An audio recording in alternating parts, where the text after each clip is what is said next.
Good morning, Flosstube. My name is Kate and this is my channel, Stitchy Kate. I have some progress to show you from the last couple of weeks. I am going to start with the project that I've been putting one strand of floss a day into. It is one that you've probably all seen a lot of, and it is Map of Hawk Run Hollow from Carriage Samplings. This is my only sampler style project, and I've been having a hard time putting stitches into it. I started this project January of 2023, and in an effort to motivate myself to work on it and get it done, I decided to make it my one strand a day project. And there's where we're at. Hopefully I put a picture in showing where it was at last time, but that's where we're at now. Not a lot of progress, but this is 40 count, so it looks smaller. I think in my last video I said that I could get 50 stitches out of one strand, and I found out that I can actually get closer to 70, so that should move it up. Maybe it won't be June of 2027 when this guy is finally done. But yeah, I decided to keep working on the bird. That's the goal. I'm gonna get all the brown into the bird, which goes all the way down here, and once I'm done with the brown, then I'll let myself start working on other parts and coming back to the bird. But that's where we're at with Map of Hawk Run Hollow. Next is Esmeralda from Bella Filipina. This is also a project I've been working on for quite a while. Oh, you know what? I have a finish. That's what I was going to do next. I tried to get organized. I have all my stuff sitting here. I finished my Riverbank train station, which is going to be a gift from my dad. I finished it. It is done. That is what the kit looks like. And it's finished. This project was really easy to stitch. I'm sure you can tell, but there's huge blocks of color, the greens and the yellows in the house, super easy. There's very little back stitching. There's the words and the signs, and then there's like, what does this one say? Number 9, and then over there is the 5-cent cuts. There is, right down here, there's some straight stitches in the front of the engine, which I think look really cool. The beadwork wasn't charted. I did that myself. I swapped them out because I hate doing French knots, so I swapped all the French knots out for beads. So the ornaments on the roof, the lady's bun, like the bun on the top of her head, is a bead. The window pulls, the curtains or blinds or whatever, are all beads, as well as all the leaves in the trees are all beads, which I did with invisible thread. It took a little while, but I think it was worth it.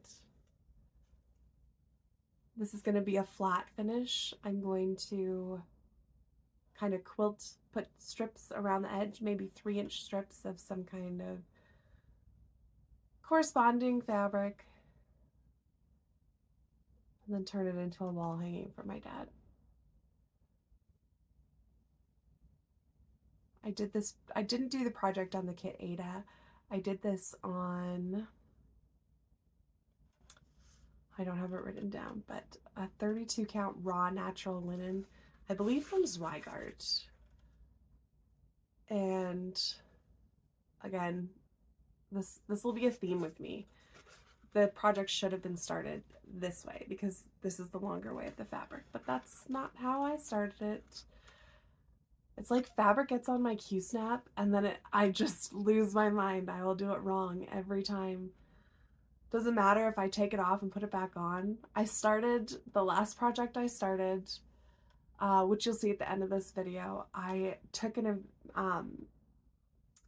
like a dressmaker's pen with the ink that disappears, and I put an arrow on it so that once it got on my Q-snap, it wouldn't start lying to me about which way to start stitching on it.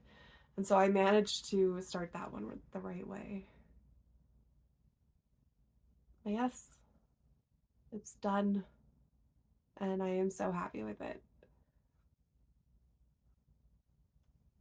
That is Riverbank train station from Dimensions. 1982. Charles Wysocki was the artist.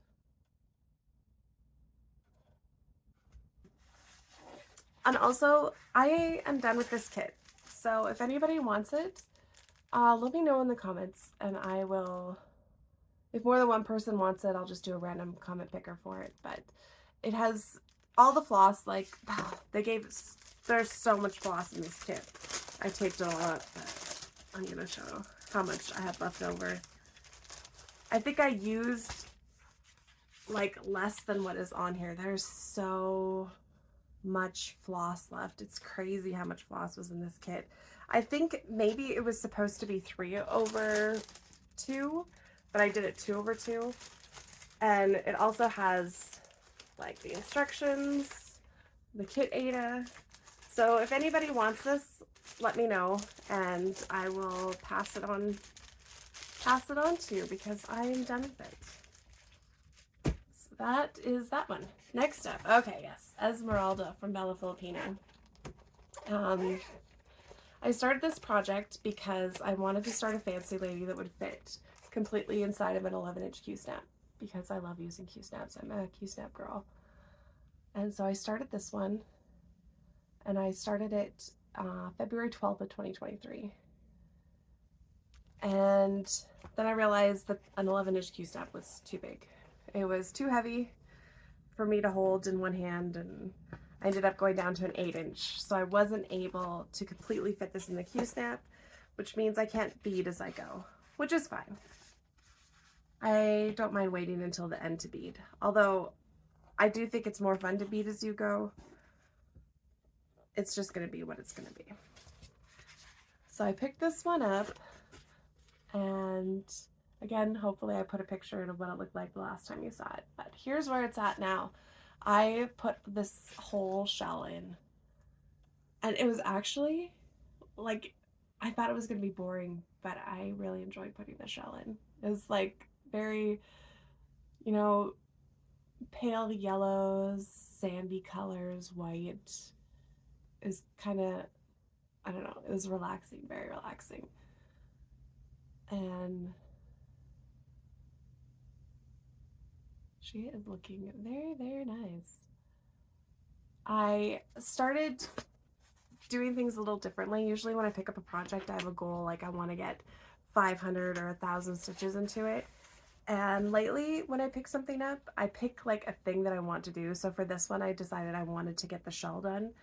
So I just stitched on it until the top of the shell was done. And I'm finding that I can see the progress a lot more on projects now, which is enjoyable. Even if they stay on my hoop a little bit longer, or my Q-snap, as it were. Next up is a stitch along that started last year. I started it on April 16th of 2023. Is the Lola Crow Greenhouse of Oddities stitch along, which I was very excited for because I love to garden, I love plants, and this is where I'm at. So I picked this one up, and I decided to work on this tree up here in the corner, and I was stitching it, and I just have the chart in black and white. I haven't looked at the finished picture because I'm trying not to spoil it for myself, since it was a mystery stitch along. And I started putting those butterflies in, and I thought that it was fruit on the tree, and I was like, oh, this is interesting. I wonder what this is going to look like. Like, what kind of crazy fruit is this color? And it took me probably until the third one to realize that these weren't fruit. Like, I was in my head, I was like, I'm gonna have to look this up when I'm done. Like, what kind of fruit is this? But they weren't fruit at all. They were butterflies. I was like, is this like a jackfruit? Like, what's a crazy fruit that I've heard of but never seen? But no, they're just butterflies. This one is really pretty. This is the 32 count Stormy Lugana from Picture This Plus. And this project is at 52.4%. Oh, I found a new Flosstube. If you haven't watched them, Thread Goblins, they are hilarious. Like, laugh out loud funny. And they've been working on this too. But yeah, if you haven't seen them, you should check them out. They are hilarious. That's how far I am on this one. Next up is Earth Goddess from Joan Elliot. I really want to get this one done. I feel like I show this one all the time, and Joan Elliott's, they are huge, so they take some time, but I am ready. I am ready for this one to be done. When I picked it up, I decided that I wanted to finish her dress. So I did all the stitching in her dress, and then my plan was to finish back stitching the dress, but I ran out of the back stitch color, so I couldn't. But I did. Her dress now is completely done. There's nothing left to stitch in her dress except for the back stitching. Yes. So all that's left is floofy stuff around the bottom. Mushrooms, grass. This is 25 count Vintage Country Mocha from Zweigart. It's printed. So the front is like a mottled, if you can see, there's like a darker brown and a lighter brown kind of modeling. But on the front, or on the back, I mean, it's completely beige. So that's really nice. I like it. But I probably didn't need to do this on 25 count. I was kind of a noob when I did this, but it's beautiful. She's gonna be huge.